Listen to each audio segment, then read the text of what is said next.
ವಿರಾಮದ ನಂತರ ಜಾತಕ ಫಲ ಕಾರ್ಯಕ್ರಮಕ್ಕೆ ಮತ್ತೊಮ್ಮೆ ಸ್ವಾಗತ. ಶಾಸ್ತ್ರಿಗಳೇ, ಈ ದಿನ 12 ರಾಶಿಗಳ ಫಲಾಫಲ ಯಾವ ರೀತಿಯಾಗಿದೆ?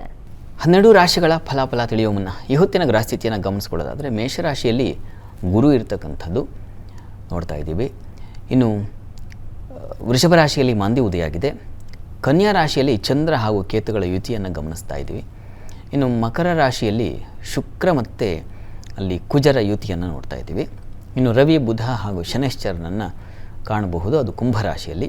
ಮೀನರಾಶಿಯಲ್ಲಿ ಯಥಾ ಪ್ರಕಾರ ರಾಹು ಇದ್ದಾನೆ. ಹೀಗಿರುವಾಗ 12 ರಾಶಿಗಳ ಫಲಾಫಲ ಹೇಗಿರ್ತದೆ ಗಮನಿಸೋಣ. ಮೊದಲಿಗೆ ಮೇಷರಾಶಿ.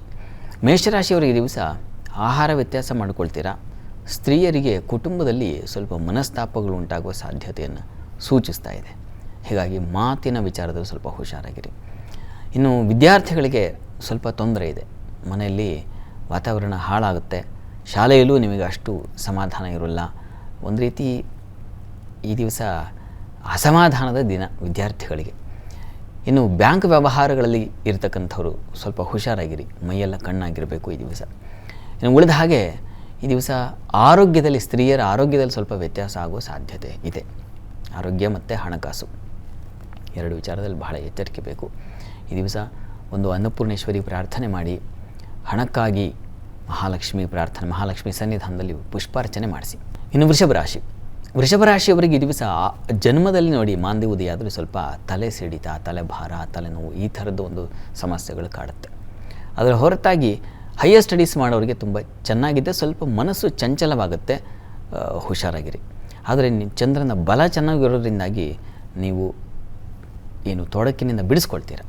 ಇನ್ನು ವೃತ್ತಿಯಲ್ಲಿ ನಿಮಗೆ ಯಾವುದೇ ತೊಡಕುಗಳಿಲ್ಲ, ಬಲ ಇದೆ.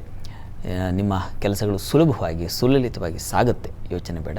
ಆರೋಗ್ಯ ದೃಷ್ಟಿಯಿಂದ ಒಂದು ದುರ್ಗಾ ಕವಚವನ್ನು ಕೇಳಿಸ್ಕೊಳ್ಳೋದು, ದುರ್ಗಾ ಸನ್ನಿಧಾನಕ್ಕೆ ಅಲ್ಲಿ ರುದ್ರಾಭಿಷೇಕ ಮಾಡಿಸೋದು ತುಂಬ ಒಳ್ಳೆಯದು. ಇನ್ನು ಮಿಥುನ ರಾಶಿಯವರಿಗೆ ದಿವಸ ವ್ಯಯ ಹೆಚ್ಚಾಗಿದೆ.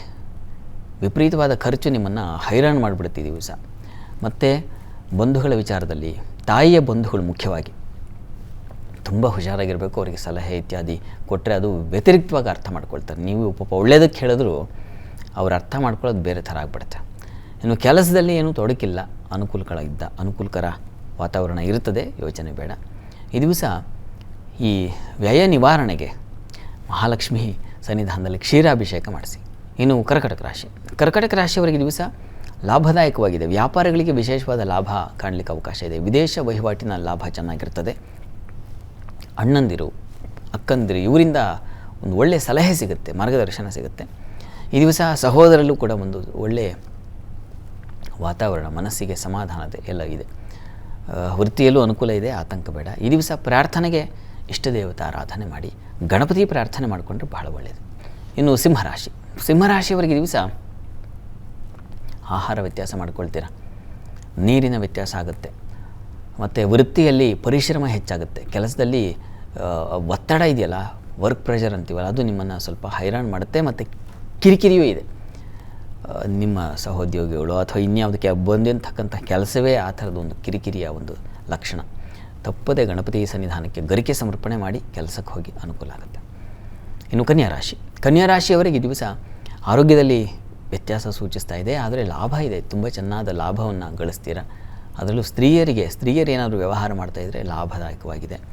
ಇನ್ನು ಸ್ವಲ್ಪ ಮಟ್ಟಿಗೆ ತೊಡಕು ಅಂದರೆ ಈ ಪೂಜಾ ಕಾರ್ಯಗಳಲ್ಲಿ, ಇವತ್ತೇನೋ ಗಣಪತಿ ಪ್ರಾರ್ಥನೆ ಮಾಡೋಣ ಅಂತ ಸಿದ್ಧತೆ ಇದ್ದರೆ ಅದಕ್ಕೇನೋ ಒಂದು ವಿಘ್ನ, ಆ ಥರ ಒಳ್ಳೆಯ ಕೆಲಸಗಳಿಗೆ ಹಾಗೆ ವಿಘ್ನ ಬರ್ತಾ ಇರುತ್ತೆ. ಆದರೆ ನಾವು ಅದನ್ನು ಪರಿಗಣನೆ ಮಾಡಬಾರ್ದು, ಕಡೆಗಣನೆ ಮಾಡಬೇಕು. ಕಡೆಗಣಿಸಿ ಮುಂದೆ ಸಾಗಬೇಕು. ಆ ಥರದ್ದೊಂದು ಲಕ್ಷಣ ಇದೆ.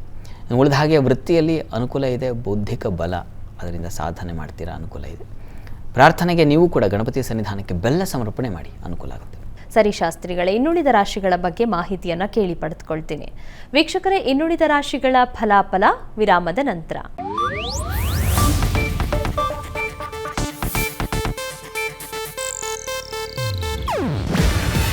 ಇದು ಏಷ್ಯಾನೆಟ್ ನ್ಯೂಸ್ ನೆಟ್ವರ್ಕ್ ಪ್ರಸ್ತುತಿ. ನೀವು ನೋಡ್ತಿದ್ದೀರಾ ಏಷ್ಯಾನೆಟ್ ಸುವರ್ಣ ನ್ಯೂಸ್.